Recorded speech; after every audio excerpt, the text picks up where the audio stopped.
My name is Carleen Thomas. I'm an elected council member for the Tsleil-Waututh Nation, and I have come to deliver a message. Regrettably, a representative from the Tsleil-Waututh will not be able to participate in tonight's panel, but we'd like to thank the Board of Change for hosting this very important discussion about the proposed Kinder Morgan Trans Mountain Pipeline project and increased tanker traffic in Burrard Inlet. Tsleil-Waututh means people of the inlet, referring to the Burrard Inlet and the Indian River. The inlet has sustained us for thousands of years. The Tsleil-Waututh have a sacred trust and responsibility to care for the lands and waters of our territory. But this is not just a First Nations issue. It's an issue that we all face. Tsleil-Waututh is adamantly opposed to Kinder Morgan's expansion project. Already, much of the marine life in the inlet is not harvestable due to pollution in the water, and the risk of an oil spill is too great to accept. People from all backgrounds enjoy Vancouver's great quality of life, and we need to unite to protect this environment for all of our future generations. We hope that the discussion this evening reflects these important values. Hayat Sepka, thank you.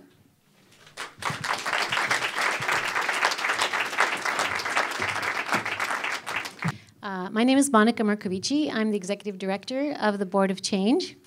On behalf of the Board of Change, welcome to the second Tankers and Pipelines discussion. I would like to start by acknowledging that this event is taking place on unceded land of the Tsleil-Waututh, Squamish, and Musqueam nations. The first of these discussions took place in the spring when only representatives on the against side were present, so needless to say, the talk was rather one-sided. The Board of Change exists to inspire business to better society. To achieve this goal, all sides of the issue must be heard. We promised our membership at that time that we hold another event in the fall. So here we are. A new pipeline 1,150 kilometers from Edmonton to the shores of Cole Harbour, and with the odd turn up the highway towards Washington State. A $4.5 billion project, more than half of that to be spent in BC. It'll increase the fluids flowing to our west coast from 300,000 barrels per day to about 750,000 barrels per day, and that's a mix of light, of heavy, of diluted bitumen, which is, as you know, called dilbit, and some of it is being shipped now. It'll increase, if on target, the tankers in the bay to about 25 tankers per month or 300 tankers per year, all of these deep-hulled boats. And each of those carrying around, at maximum, around 650,000 barrels per day. So what it comes down to is what's piped into the coast per day can be shipped out of the coast per day, give or take 10%. So we're going to talk about a number of aspects of this issue, and I'm going to break it down into four, and that is the land, the shore, the ocean, and then that big thing called the tar sands. So what's at stake here? What's the value proposition, you might call it? Is it a very green Vancouver that manages our economy, our culture, our ecology with a very green focus? Or are we a Vancouver, still a beautiful city that is a staging area and a shipping area for resources, dirty or otherwise, that the world is demanding? We've got some choices as we move towards one or a mix of both of those. Let's get on with it. The Board of Change, who I know only through moderating the last event, has I'll call it a belief phase. Some call it a branding phrase. Some call it a cut line, whatever.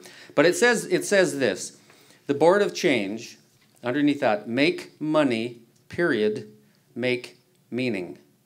Make money, make meaning. What I get from that, and what Sunny and Monica told me, is that it's okay to make money. It's good to make money. It's good to get to do things in your life that money help you to do. But it's also wise to make meaning, and that is be very aware of the environmental costs and the social costs of the business you're operating. So don't just go ramming through, make some money, but make some meaning. Have some meaning adjunct to what you're doing. So that's what I'm going to ask each of these three groups. They'll each have 3 minutes to answer the question: how does your perspective on this project address address the phrase make money and make meaning? How does your perspective on this project address make money, make meaning? And we flipped a coin, and the lads are first, I think. We ready? On you go. Okay. Well, good evening, ladies and gentlemen, and thank you to Board of Change for the opportunity to be here this evening. As the moderator mentioned, we had to come up with an agreement between the three of us on our first opening statement, and here we go. The concerns expressed this evening regarding the impact of a carbon-based energy on the environment should not and cannot be ignored. Nor should the concerns of BC coastal communities about the risk of an oil spill be taken lightly. There always has been and will continue to be inherent risks in an oil-based economy. And the Torrey Canyon, Amoco Cadiz, Exxon Valdez, and BP's Deepwater Horizon Gulf spill are testament to these risks. There is clearly a growing demand to wean the world off carbon, and it seems plausible that research and development will make that possible in the future. However, as it stands right now, and is likely to remain so for many years to come, the global economy is a carbon-based economy. Without safe and reliable access to oil, the world will suffer, economies will suffer, and social systems will suffer. Healthcare will suffer, education will suffer, and food production will suffer. The Vancouver Gateway and the Trans Mountain Pipeline have proven themselves to be a safe and dependable transportation route for Alberta oil. Through continuous improvement and effective oversight, this trade route has, over 50 years, safely moved crude oil to market. Whilst Canada and the rest of the globe remains dependent on fossil fuels to maintain our social structures, our job as citizens is to improve on the safety of this trade, to mitigate the inherent risks, and to ensure there is a good oversight to monitor both. Thank you. All right. You didn't use a minute, and you don't get it as a credit. So, the next group, please. Okay, and Sapora and I are going to split this question, so stop me if I'm running on too long here, Rob.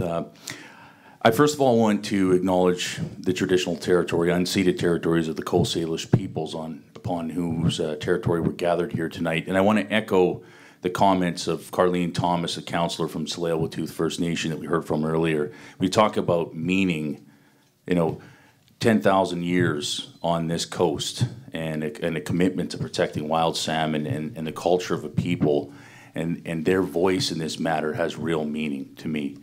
I was born and raised in the salmon capital of the world, Campbell River. I've lived on this coast my whole life. I make my home in Gastown, a stone's throw from Burrard Inlet. And having clean air and water for myself and my family has real meaning. But I'm also a business person, and I come from a long line of people in this province, go back over 100 years. My family has been involved in all the major traditional resource industries that have helped to build this province. And I myself am a business person. And so I'm not anti-progress or anti-business, but I am pro-common sense, I am pro-science, I am pro-environment, and I'm pro-people. And when I look at what we're facing here, this is a choice.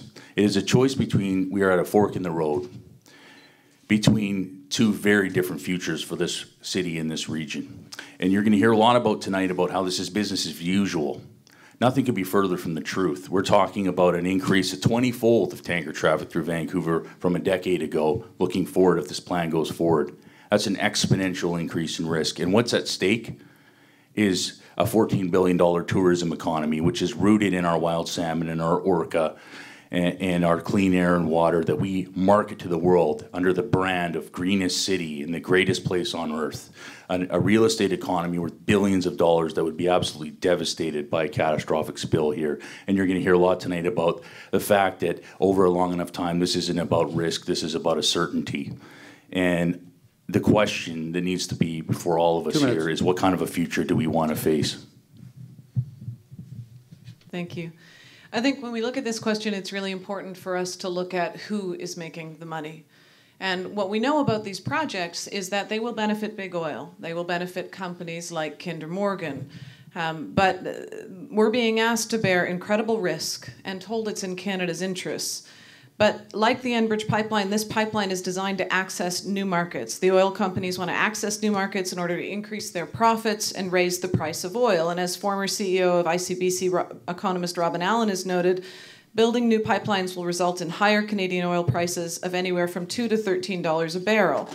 In addition, Kinder Morgan has failed to identify the impact of building more pipelines on the Canadian dollar, and everyone from the Bank of Canada to CIBC to the World Bank has said that the rising oil prices actually threaten Canadian economic growth because of the pressure of inflation, exchange rates, etc. 30. 30. I want to put also this into a larger picture. In 2011, the IEA, a conservative body, the International Energy Agency, stated that any fossil fuel infrastructure built in the next 5 years will create irreversible climate change.